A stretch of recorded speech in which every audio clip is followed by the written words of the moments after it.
It was a red-letter day for West Indies cricket, a historic moment after 27 years that got legends like Brian Lara and Adam Gilchrist all teary-eyed. And one man really was responsible for that and brought an entire country together. A young debutant in Shamar Joseph. A debut series, his talent, his grit and the most humble beginnings has really taken the world by storm. I'm really lucky to be in conversation with the man himself. Shamar, welcome to Firstpost here. Has it all sunk in yet?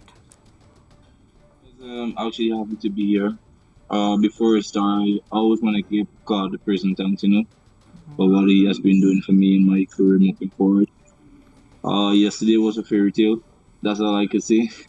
I still feel like I'm actually dreaming, knowing that I wake up this morning, still wondering that we have another day to play cricket.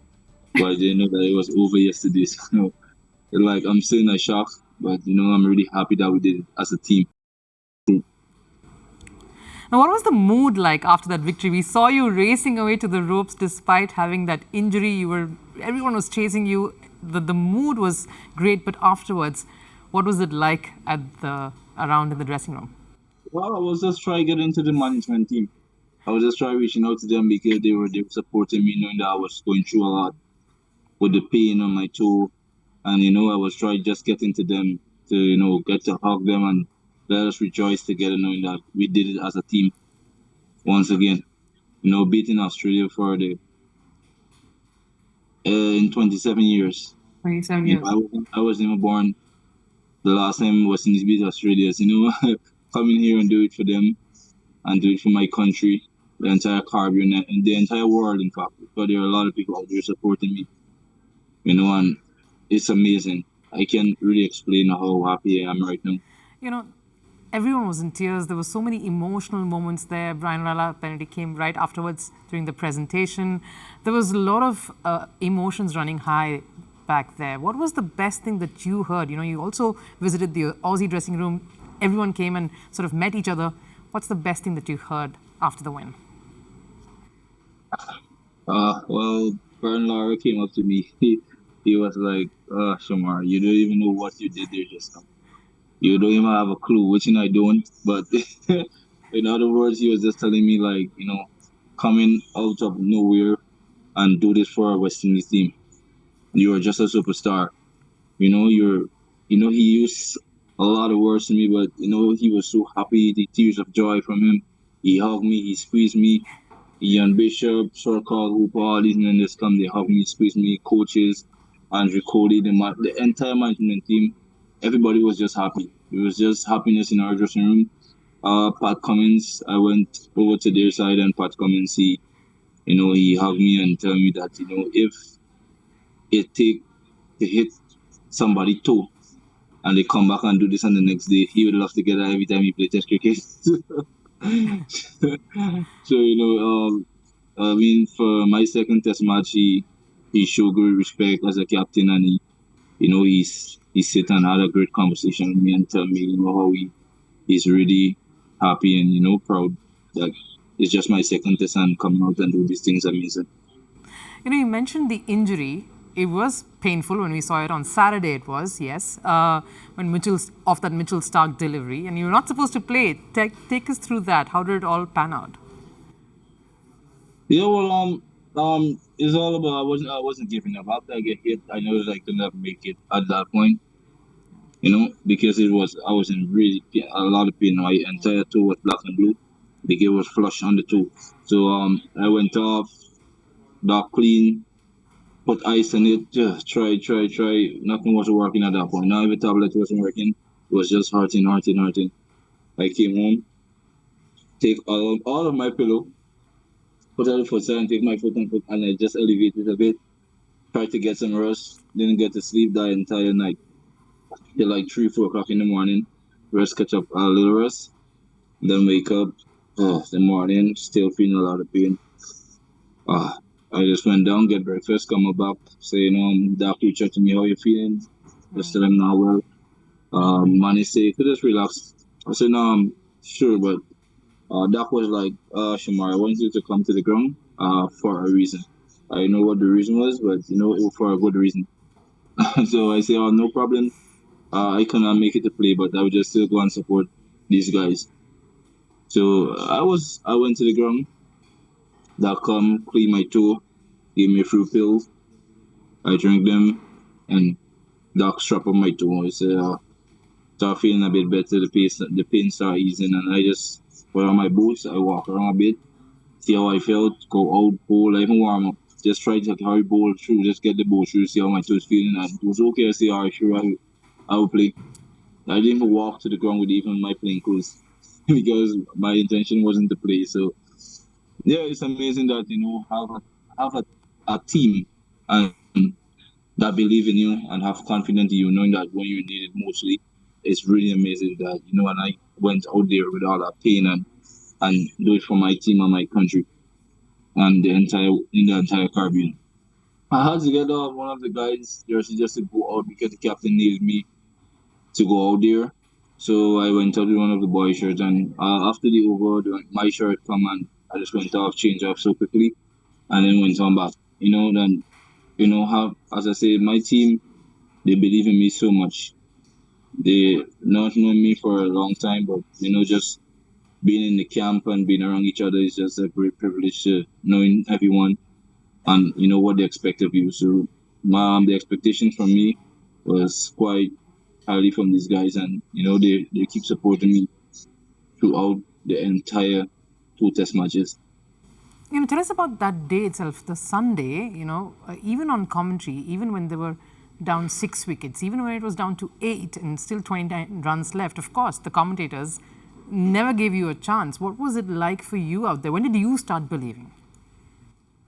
That wasn't in my thinking, to be fair. As I saw that I was getting wickets, I was only aiming for one thing, that we will win this. I always have that in my mind. I told the captain that I wouldn't stop bowling until the last man out. That even if they win, I would still be there bowling. Let it come out for me or Azari, or even Kim Arush or Justin Gray, because we were the fast bowler there. So I told him I will hold my end. I don't know what you would do then, but I beg Azari, I said, please stay with me. And Azari did that. And, having a guy like Shamar Joseph, he is amazing. He's a great, what must I say, a great example of a fast bowler. Hard, work, determined to win, love to win. So, having someone like that by your side, same thing with Kimaru. She is a legend. He is a star, from since I met him over here. Yeah. He's just there advising me, telling me, keep going, young man, keep going, just keep believing. Don't be too, don't be too excited, don't be too, he just there always try to get me in the right frame of mind, always advise me upon doing the right things. So this bunch of men here and this bunch of guys is just amazing group and family. You've got to take us through the two tests. There's so many wickets you took.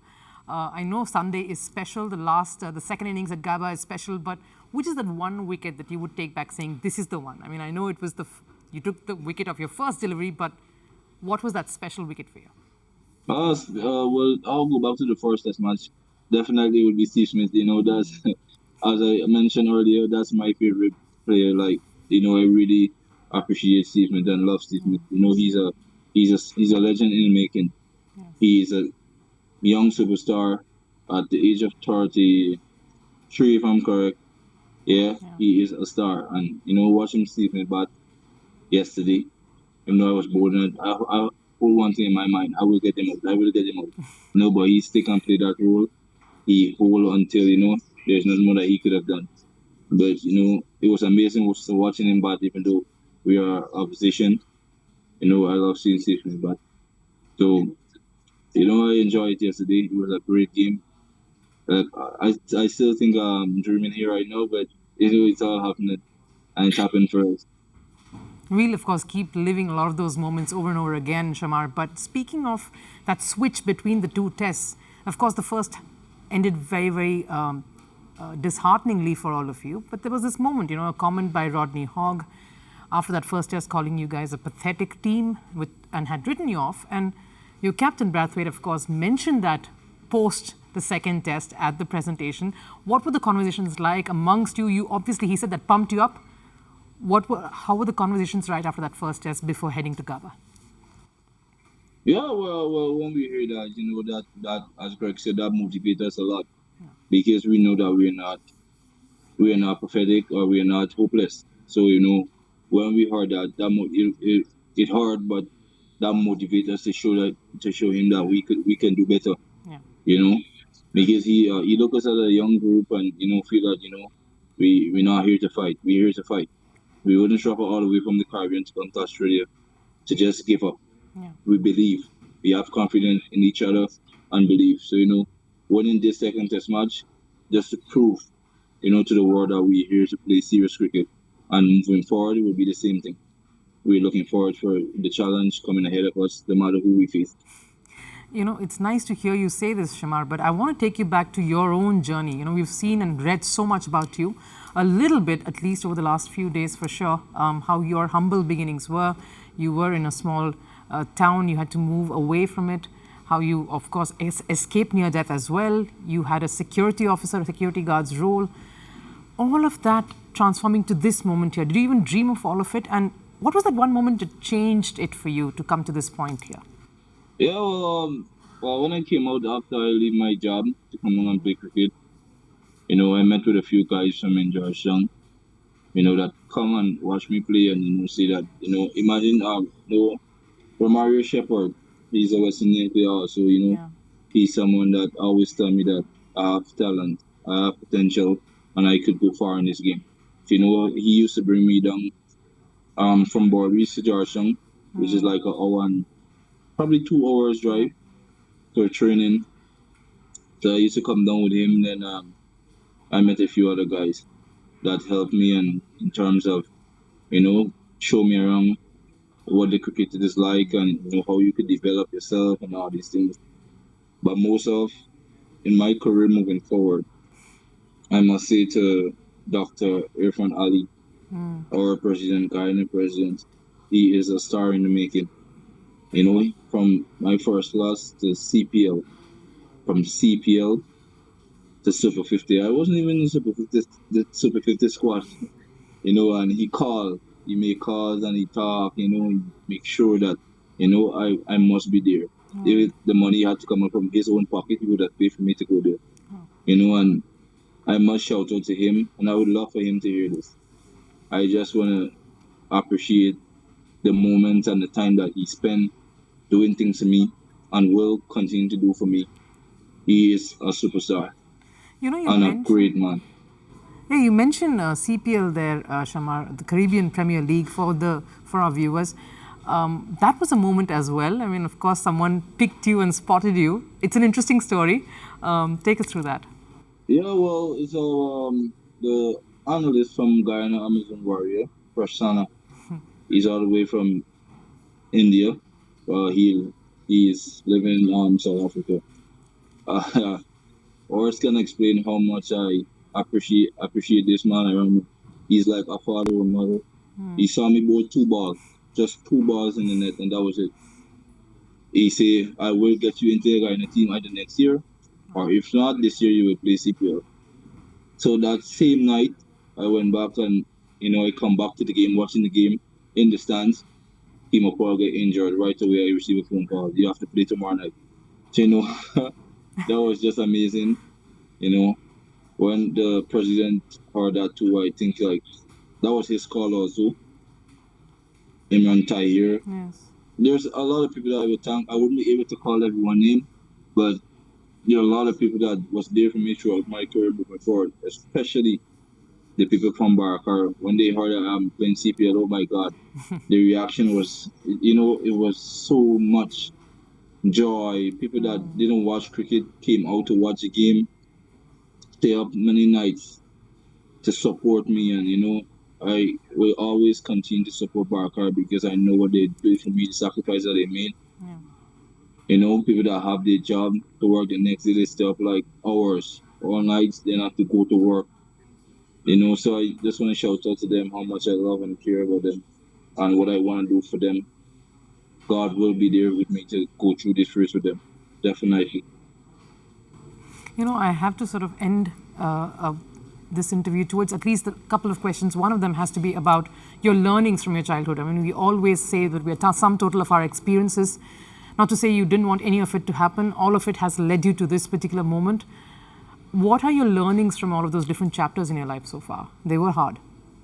Yeah, it's all about, believing and trusting. Think about what you're capable of doing.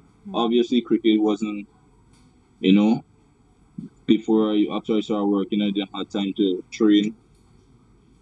Or, in Barakar, we play cricket, like softball.